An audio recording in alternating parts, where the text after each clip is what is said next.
নির্বাচনের আগ পর্যন্ত অভিযান চলবে বলছেন স্বরাষ্ট্র উপদেষ্টা।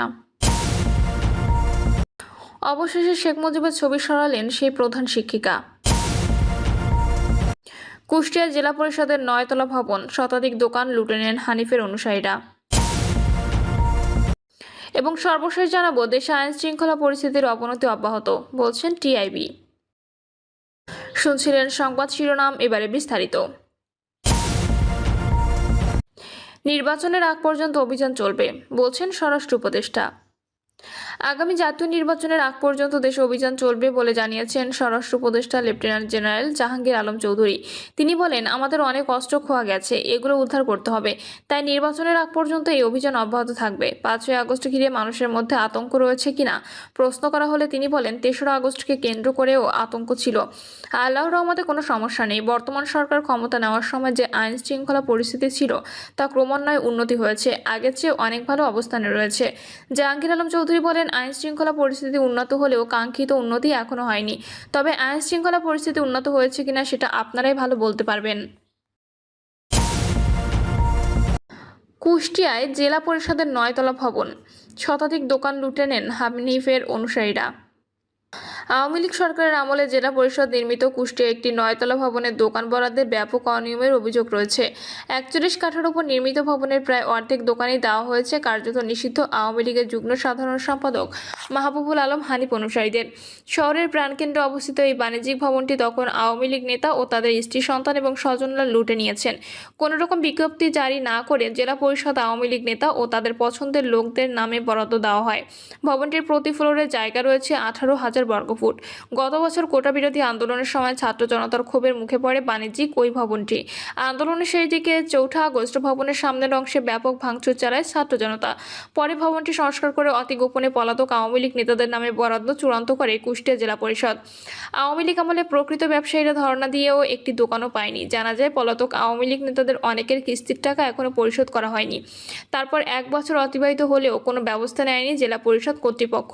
উল্টো আওয়ামী লীগ সরকারের পতনের পর অনেক নেতার কাছ থেকে গোপনে কিস্তির টাকা নেওয়ার অভিযোগ রয়েছে। সরকার পরিবর্তনের পর জেলার ব্যবসায়ীরা ভেবেছিলেন অনিয়ম উদ্ঘাটিত হবে এবং তারা দোকান বরাদ্দ পাবেন। কুষ্টিয়া শহরের জনবহুল 128 নম্বর নবাব সিরাজউদ্দৌলা সড়কের নিজস্ব জায়গায় 2018 সালে 9তলা বিশিষ্ট বাণিজ্যিক ভবনের নির্মাণ কাজ শুরু করে কুষ্টিয়া জেলা পরিষদ। প্রায় 41 কাঠা জমির ওপর নির্মিত ভবনের প্রতি ফ্লোরে জায়গা রয়েছে 18,000 বর্গফুট।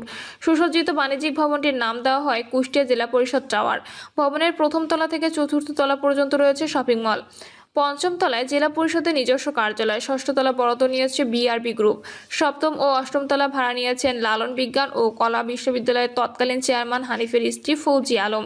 অনুসন্ধানে দেখা যায়, দোকান হরিলুটের তালিকায় শীর্ষ রয়েছেন জেলা আওয়ামী লীগের প্রভাবশালী নেতা ও তৎকালীন জেলা পরিষদের চেয়ারম্যান হাজী রবিউল ইসলাম। তিনি একাই নিয়েছেন 10টি দোকান।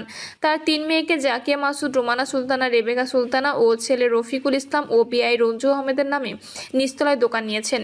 এছাড়া আরও 5 জন নিকটাত্মীয়র নামে রয়েছে 5টি দোকান। তালিকার পরের স্থানে রয়েছে আওয়ামী লীগের উপকমিটির শিল্প বিষয়ক সম্পাদক ও গত জাতীয় সংসদ নির্বাচনে চুয়াডাঙ্গা সদর আসনের এমপি প্রার্থী দিলীপ কুমার আগরওয়ালা। তিনি নিজের নামে 4র্থ তলায় একাই নিয়েছেন 6টি দোকান। কুষ্টিয়া জেলা পরিষদের প্রধান নির্বাহী কর্মকর্তা মুকুল কুমার মৈত্র বলেন, দোকান বরাদ্দের বিষয়টি চলমান প্রক্রিয়া। সব দোকান বরাদ্দপত্র চূড়ান্ত করা হয়নি। 10 থেকে 15 দিনের মধ্যে মালিকদের কাছে চূড়ান্ত পত্র দেওয়া হয়। যারা সমুদায় টাকা পরিশোধ করেছেন তাদের দোকানের চূড়ান্ত বরাদ্দ দিতে হবে। এখানে আমাদের কিছুই করার নেই। পলাতক নেতাদের নামে কিভাবে বরাদ্দ দেবেন এমন প্রশ্নের জবাবে তিনি বলেন, কোনো অভিযোগ পড়লে সেটি আমরা দেখব। সূত্র জানায়, পলাতক আওয়ামী লীগ নেতাদের নামে এসব দোকানে চূড়ান্ত বরাদ্দ দেওয়ার সিদ্ধান্ত নিয়েছে জেলা পরিষদ। ইতিমধ্যে সেই প্রক্রিয়াও শুরু করা হয়েছে। চূড়ান্ত করা হয়েছে তালিকা, জমা নেওয়া হয়েছে 300 টাকার স্টাম্প। এসব কাজ চলছে অতি গোপনে। নাম প্রকাশ না করার শর্তে এক কর্মকর্তা বলেন, দোকান বরাদ্দে ব্যাপক অনিয়ম ও দুর্নীতি করা হয়েছে। সাধারণ ব্যবসায়ীদের কোনো আবেদনপত্র জমা নেওয়া হয়নি। ইচ্ছে মতো হরিলুট করা হয়েছে দোকানঘর। কেউ টু শব্দ করার সাহস পায়নি। শহরের প্রাণকেন্দ্রে অবস্থিত অভিজাত এই মার্কেটে দোকান পাওয়া সৌভাগ্যের ব্যাপার। প্রথম ও দ্বিতীয় তলায় 100 বর্গফুটের একটি দোকান 5 কিস্তিতে 18 লাখ টাকায় বিক্রি করা হয়। শহরের প্রাণকেন্দ্রে অবস্থিত আভিজাত এই মার্কেটের দোকান পাওয়া সৌভাগ্যের ব্যাপার। প্রথম ও দ্বিতীয় তলায় 100 বর্গফুটের একটি দোকান 5 কিস্তিতে 18 লাখ টাকায় বিক্রি করা হয়। অথচ এসব দোকানের বাজার মূল্য 50 থেকে 80 লাখ টাকা। আবার নেতা ও তাদের আত্মীয় স্বজনের সুবিধার জন্য 5 কিস্তিতে জমা নেওয়া হয় টাকা। সেই হিসাবে মাত্র 3.5 লাখ টাকা জমা দিয়ে দোকান পেয়ে যান তারা। বাকি টাকা 3 বছর ধরে পরিশোধের সুযোগ দেওয়া হয় কয়েকদিনের মধ্যে। পলাতক আওয়ামী লীগ নেতাদের প্রতিনিধি ও তাদের আত্মীয়দের কাছে চূড়ান্ত বরাদ্দপত্র দেওয়া হবে বলে নিশ্চিত করেন ওই কর্মকর্তা। সূত্রে জানা যায়, 2017 সালে আওয়ামী লীগের প্রার্থী হিসেবে কুষ্টিয়া জেলা পরিষদের চেয়ারম্যান নির্বাচিত হন জেলা আওয়ামী লীগের সিনিয়র সহসভাপতি হাজী রবিউল ইসলাম। তার সময় জেলা পরিষদে শুরু হয় হরিলুটের মহোৎসব। 5 বছরের উন্নয়ন প্রকল্প থেকে হাতিয়ে নেন শত শত কোটি টাকা। জেলা পরিষদের জায়গা নিয়েও তার বিরুদ্ধে রয়েছে ভয়ঙ্কর সব অভিযোগ। তার কপাল খুলে দেয় জেলা পরিষদের নির্মিত বহুতল বাণিজ্যিক ভবন। 2022 সালে ক্ষমতা ছাড়ার আগ মুহূর্ত পর্যন্ত চলেছে দোকান ও স্পেস বরাদ্দের নামে হরিলুট। পঞ্চম তলা পর্যন্ত 252টি দোকানের মধ্যে শতাধিক দোকান ব্যাপক অনিয়ম ও দুর্নীতির মাধ্যমে দলীয় নেতাকর্মী ও তাদের স্ত্রী সন্তান সহ আত্মীয় স্বজনের নামে বরাদ্দ দেন।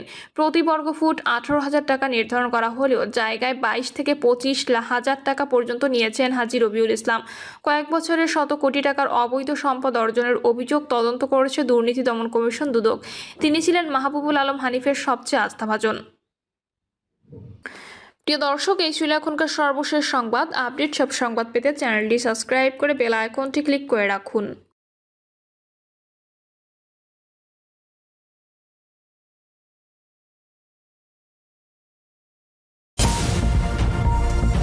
অবশেষে শেখ মুজিবের ছবি ছড়ালেন সেই প্রধান শিক্ষিকা।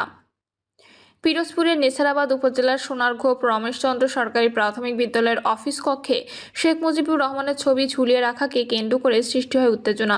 পরে উপজেলা সহকারী শিক্ষা কর্মকর্তা মোহাম্মদ গিয়াসউদ্দিনের ফোন পেয়ে প্রধান শিক্ষিকা শামীমা ইয়াসমিন ছবিটি সরিয়ে ফেলেন। প্রধান শিক্ষিকা শামীমা ইয়াসমিন বলেন, বিকেলে শিক্ষা অফিস থেকে ফোন পেয়ে ছবিটি আমি নিজেই খুলে বিদ্যালয়ে একটি আলমারি চিলেকোঠায় রেখে দিয়েছি। এ প্রসঙ্গে সরকারি শিক্ষা কর্মকর্তা মোহাম্মদ গিয়াসউদ্দিন বলেন, দেশের পট পরিবর্তনের সঙ্গে সঙ্গে উপজেলার সব বিদ্যালয় থেকে বঙ্গবন্ধুর ছবি সরানো হয়েছে। তবে এ বিষয়ে সরকারি কোনো নির্দেশনা নেই। আমি বিষয়টি জানতে পেরে সংশ্লিষ্ট শিক্ষককে বলার পর তিনি ছবি সরিয়ে ফেলেন। তবে এর আগে শামীমা ইয়াসমিন বলেছিলেন, আমার বাবা মহিউদ্দিন মাস্টার একজন বীর মুক্তিযোদ্ধা। আমি ছবি নামাবো না। কেউ যদি অপসারণ করে সেটা তাদের ব্যাপার। আমরা বঙ্গবন্ধুকে হৃদয়ে ধারণ করিও ভালোবাসি। তার অপমান কখনোই চাইব না। এ বিষয়ে নেছারাবাদ উপজেলা বিএনপি নেতারা অভিযোগ করেন, বঙ্গবন্ধুর অবদান অনস্বীকার্য হলেও কেবল এক পক্ষের ছবি ঝুলিয়ে রাখলে তা অন্য দলের প্রতি বৈষম্য তৈরি করে। তাদের দাবি, ইতিহাসে অবদান রাখা সব জাতীয় নেতার সম্মান রক্ষা করা উচিত এবং শিক্ষা প্রতিষ্ঠানগুলোকে দলীয় প্রভাবমুক্ত রাখা প্রয়োজন। নেছারাবাদ উপজেলা বিএনপি যুগ্ম আহ্বায়ক মোহাম্মদ আজাহারুল ইসলাম টুটুল বলেন, 17 বছর ধরে ফ্যাসিস্ট শেখ হাসিনা সরকারের আমলে সরকারি বেসরকারি সব শিক্ষা প্রতিষ্ঠানে এককভাবে বঙ্গবন্ধু ও হাসিনার ছবি টানিয়ে রাখা হয়েছে। স্বাধীনতা সংগ্রামে অন্য কোনো রাজনৈতিক দলের অস্তিত্ব যেন ছিলই না, এমনভাবে ইতিহাস উপস্থাপন করা হয়েছে। আমরা এর বিরোধিতা করি। উল্লেখ্য, গত 5ই আগস্ট আওয়ামী লীগ সরকারের পতনের পর নেছারাবাদ উপজেলার কোনো সরকারি বা বেসরকারি প্রতিষ্ঠানে শেখ হাসিনা ও বঙ্গবন্ধুর ছবি টানানো নেই। শুধু সোনারঘোপ রমেশচন্দ্র সরকারি প্রাথমিক বিদ্যালয়ের অফিস কক্ষেই তখনও ছবি ঝোলানো ছিল।